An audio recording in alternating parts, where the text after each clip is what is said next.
Salve, salve, navegantes do saber. Eu sou o Guto Nogarol e você está no Política se Debate com mais um giro de notícias.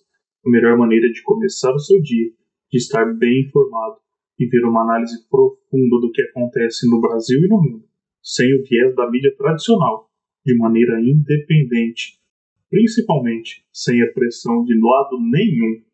E no programa de hoje veremos: Ministro Barroso participa de evento nos Estados Unidos e garante que o Brasil vive uma estabilidade jurídica. Mas será que ela existe ou, assim como a democracia, também é relativa? E não foi só o Lula que voltou para a cena do crime, não. Parece que os irmãos Batista estão ligados à fraude e corrupção no INSS. Veremos mais adiante. Isso e muito mais logo depois da nossa vinheta. Fiquem conosco.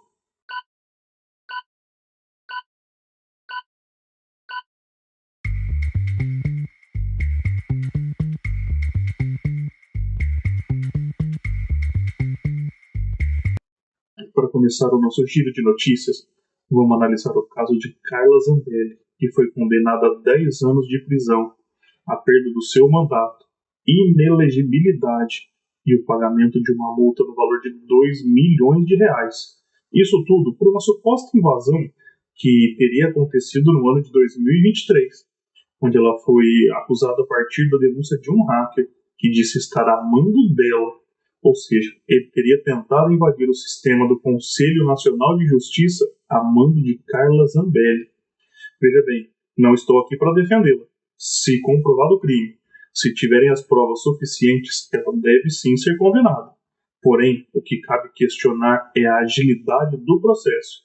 Afinal de contas, para uns, a justiça está andando a passos largos. No entanto, para outros, parece que dorme em berço esplêndido e finge nem ver o que está acontecendo. Como bem podemos lembrar do caso de Bolsonaro, que em menos de um ano e num processo extremamente rápido já virou réu, e do outro lado, Fernando Collor de Mello pede a prescrição de sua condenação. Afinal de contas, já havia decorrido mais de 6 anos da data que ele cometeu o crime, sim, pois em nenhum momento eles negam o crime, mas que sim, havia transcorrido 6 anos da data do crime para o recebimento da denúncia, o que, segundo o Código de Processo Penal, prescreve a denúncia. Portanto, de um lado temos uma justiça que corre, que acelera, que tem uma ânsia por perseguir, e do outro, políticos, bandidos, corruptos agraciados com um STF extremamente benevolente. Não quero proteger a Carla, mas espero que o STF adote a mesma postura para todos, uma postura de imparcialidade, assim como André Mendonça lembrou ontem. O país vive o caos, pois ministros se recusam a atuar de maneira imparcial. Portanto, o STF tem que rever a sua atuação e passar a agir de maneira correta, seguindo estritamente a lei e sendo imparcial. Seguindo ainda na área jurídica, o ministro Luiz Roberto Barroso disse em evento nos Estados Unidos que o Brasil vive uma estabilidade jurídica, mas será que realmente vive uma estabilidade ou, assim como a democracia, ela é relativa? Pois, como podemos ver nos últimos dias, parece que Câmara e STF discordam disso que o ministro falou. São diversas as crises instauradas entre ambas as casas, uma desrespeitando a outra, uma enfrentando a outra. Para ser mais honesto, o STF invadindo as competências do Congresso, algo que já o faz há muito tempo, desde que Bolsonaro era presidente. E mais, vamos continuar com a nossa análise indo mais a fundo. Será que o Brasil realmente vive uma estabilidade jurídica? Será que o que acontece no Brasil é uma verdadeira justiça? Afinal de contas, vamos olhar para 2 casos específicos. Alan dos Santos, jornalista, e Oswaldo Eustáquio, também jornalista, ambos de direita, ambos críticos ao STF, ambos contra a postura ditatorial e autoritária de Alexandre de Moraes, que estão sendo perseguidos pelo ministro.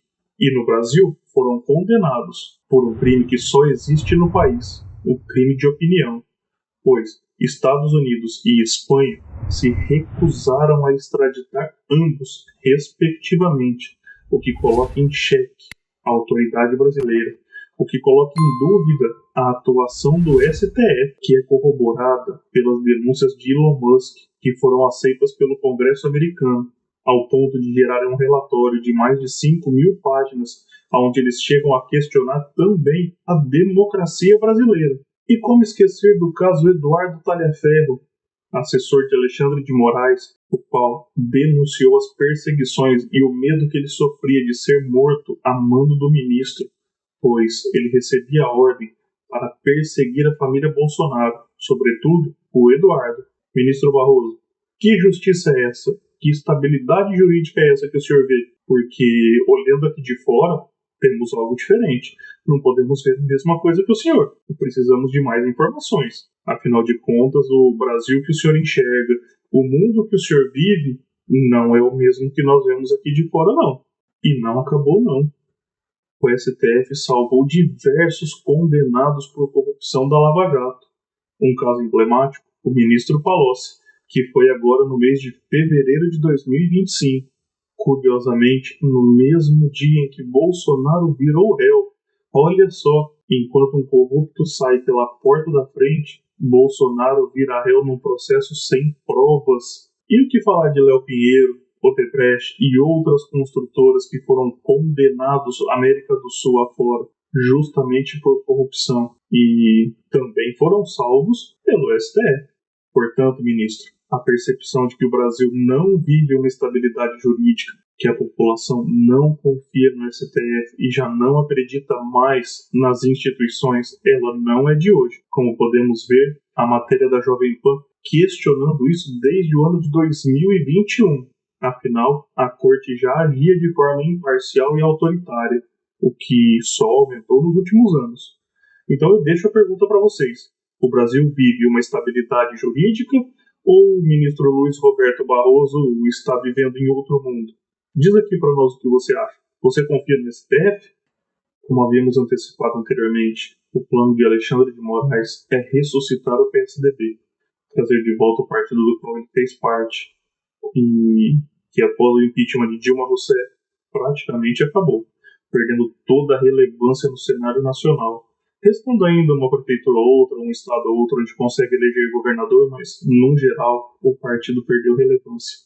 E nos últimos dias, nós trouxemos a notícia que Michel Temer estava tentando cooptar alguns governadores para formar uma coalizão de centro-direita.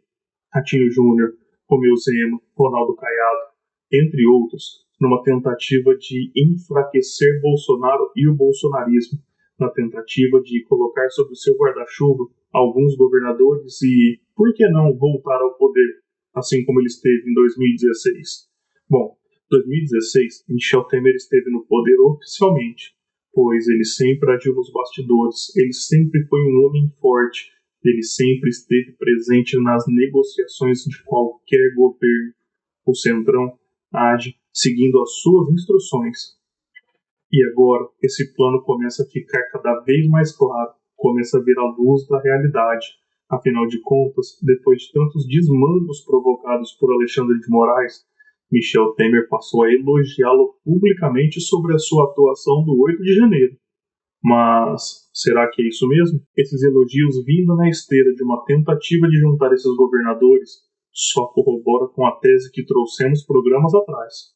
A intenção desses dois, a intenção de Michel Temer e Alexandre de Moraes, além de ressuscitar o PSDB, é governar o país, é tomar conta do poder. Não podemos nos esquecer, Alexandre de Moraes já o faz com a caneta, tendo apenas a toga, mas ele quer mais do que isso. Ele quer eleger o seu presidente, que seja seu subalterno, que esteja a seu dispor e faça todas as suas vontades.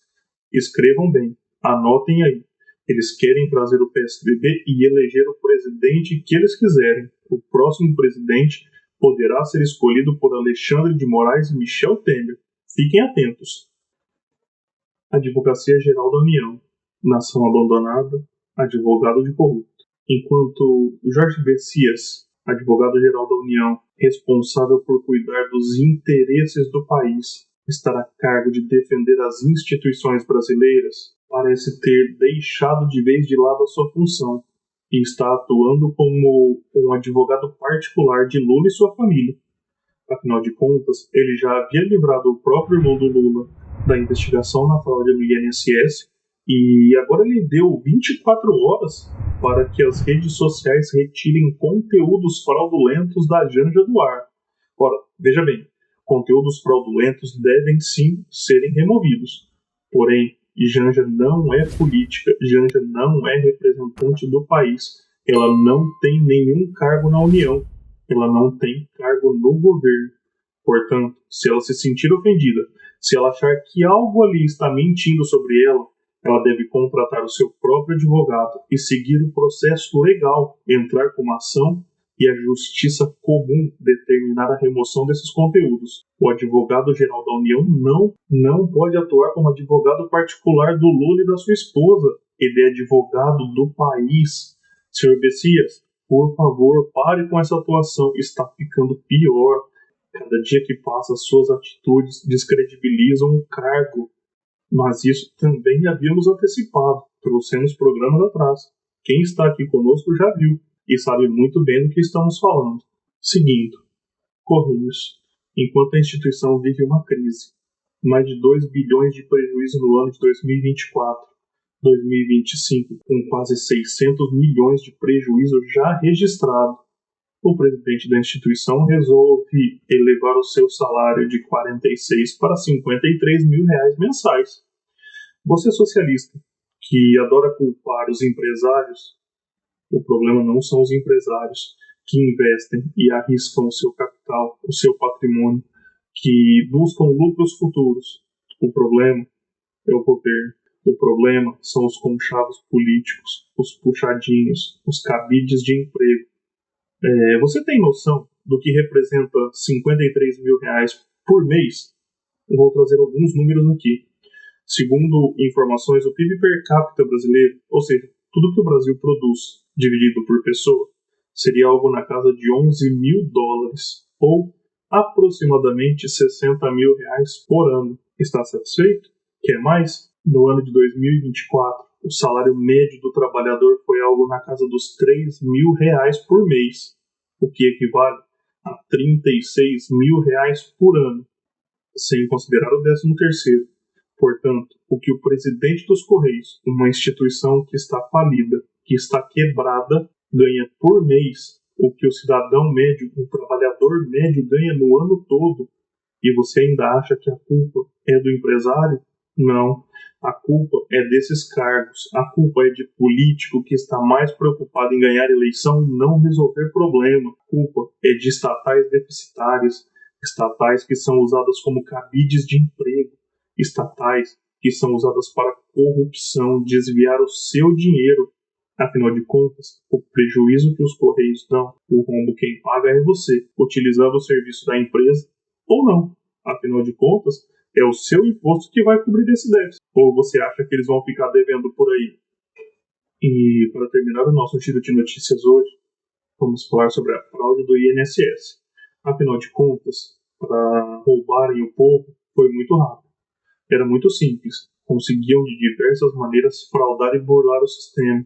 No entanto, aqueles que precisam, aqueles que dependem e passam necessidades, estão sofrendo nesse momento, pois já tiveram o dinheiro descontado, foram roubados, e agora para conseguirem o dinheiro de volta enfrentam filas, sistemas inoperantes, uma ineficiência completa do governo, um caos total. Mas o presidente veio para resolver. O presidente do INSS veio com a mensagem de salvação e pediu que todos mantivessem a calma. Calma, presidente. Mais do que eles já estão tendo, sendo roubados há anos, sendo lesados há tanto tempo, uma fraude bilionária.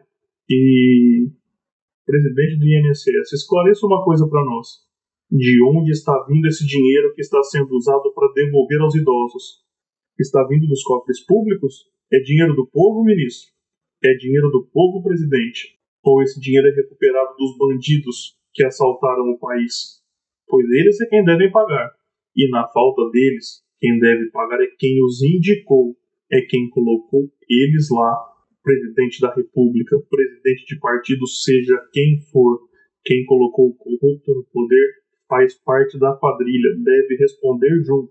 E não usar o dinheiro de imposto, não usar o dinheiro espoliado do povo, presidente. Devolvam com o dinheiro de quem roubou as pessoas, e não com o nosso. E para concluir sobre a fraude do INSS, vamos entrar no assunto-chave do nosso vídeo. Meu INSS Vale Mais, programa do governo lançado no final de 2024, com o intuito de criar um acesso fácil, digitalizado, para que os idosos pudessem comprovar o vínculo com o INSS, a fim de conseguirem empréstimos e benefícios em bancos e instituições financeiras. E, além disso, os beneficiários teriam acesso a um cartão físico e digital, onde poderiam antecipar até R$ 150 para custear despesas imediatas e emergenciais, como remédios, alimentação ou alguma necessidade de casa. Até aqui, o programa parece muito bom, muito bonito. Afinal de contas, parece que vai ajudar quem precisa. E essa é a parte que vemos da notícia. Mas nós vamos a fundo. Nós não nos contentamos com isso. Vamos analisar o que não vemos, o que está nas entrelinhas. Esse programa foi criado em conjunto com o PicPay, uma instituição financeira autorizada a atuar no território brasileiro. Porém, sabe quem são os donos dessa empresa? Sim, os irmãos Batista, da JF, ou, como todos ficaram conhecendo eles, JBS. Exatamente, os irmãos Batista, condenados por corrupção, que até mudaram o nome da empresa durante um tempo para tentar afastar e dissociar da corrupção que cometeram, para dissociar dos crimes que praticaram. Agora, assim como Lula, voltam à cena do crime, voltam a estar ligados a um caso de corrupção.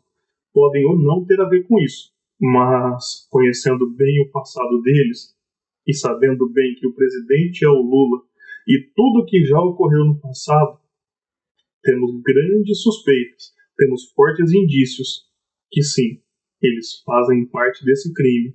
E vou além, iria aumentar ainda mais no decorrer dos anos. Ainda bem que a PF descobriu e foi investigado e agora veio tudo à tona, antes que o rombo fosse ainda maior. E esse foi o nosso giro de notícias de hoje. Espero que vocês tenham gostado do vídeo, tenham chegado até o final. Portanto, deixe o seu curtir, compartilhe o vídeo com seus amigos, comente aqui embaixo o que você quer ver no nosso canal. Se inscreva, ative o sininho para receber notificações de vídeos novos quando publicarmos. Um abraço e até o próximo vídeo.